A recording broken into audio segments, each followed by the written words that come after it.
Welcome to MTV Cribs! Hey Mars TV, welcome to our pod. When we first came to Mars, we sent spaceships to orbit Mars with all of our supplies so that our pods, vehicles, and other necessities would be there and ready for when we land. We also sent robots to land first, so they could help us prepare for our trip. To start off the tour, I'd like to introduce you to our sweet rides.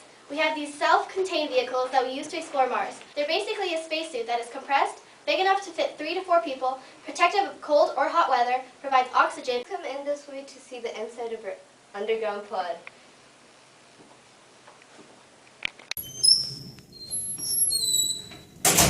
So we chose to make it basically like domes, partially underground with the top about 1 meter above ground. The reason for shaping the top like a dome is so that it helps make it more streamlined and will help improve wind resistance against the dust storms. The roof will be made out of 3 layers, the bottom made out of plastic to make the form of the dome. The middle layer is just carbon dioxide, and lastly the Kevlar. They are for good insulation, which is very good because of the weather in Mars. They are not fully underground because we need some sunlight for us to be healthy and also for energy. As you can see, we have lots of lights all around here. That's because here on Mars, we get a lot of energy from the sun, since it's our primary source of energy. We chose solar energy because it's the most accessible and easiest to store. The solar energy will be collected from solar panels and be contained by power plants. And because Mars has such a thin atmosphere, more solar energy will be able to reach the ground. And our backup source would be wind energy, because Mars has very long dust storms, where not much solar energy can make it to the surface. These winds can reach up to 400 kilometers per hour. Come through the swing to our kitchen. Here we have our food storage that contains freeze-dried foods. For around a year, we will be living off of freeze-dried foods. As soon as we got to Mars, we grew vegetables hydroponically. We also grew banana plants, which grow well in harsh conditions. Advantages of growing plants hydroponically is that plants will grow much better than banana plants. Disadvantages are that Mars soil lacks moisture, which is not great for growing plants in, so until we get enough moisture in the soil and enough water to grow the crops, we will have to eat banana plants and freeze-dried foods.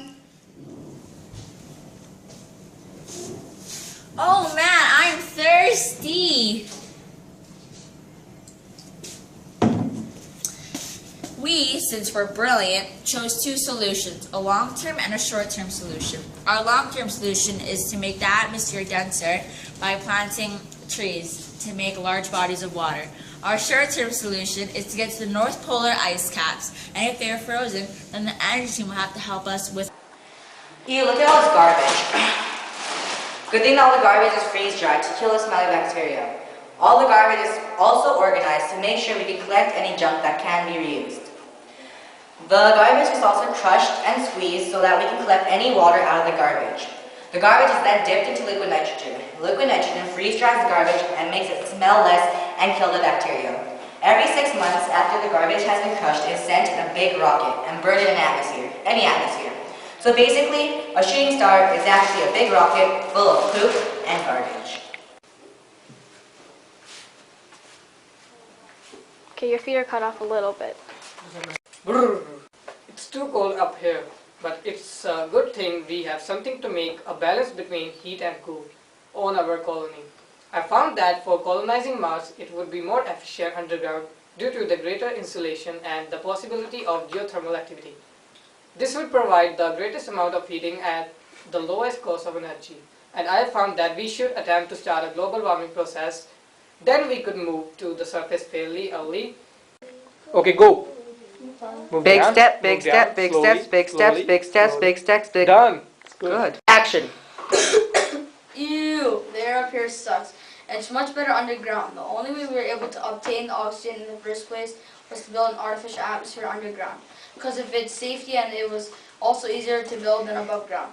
It also protects our colony from the meteors and ensure that it's Mars quake proof. Adding the plants was a solution for producing the oxygen we breathe, but the plants must be in an enclosed room with carbon dioxide from Mars, since its atmosphere is made up of 95.32% of carbon dioxide. We also melt the polar ice caps from the CO2, and that gets us closer to the atmosphere we want. This artificial atmosphere we have to build is going to help retain the oxygen. Go. Back straight, back straight, back straight, back straight, back straight. Good.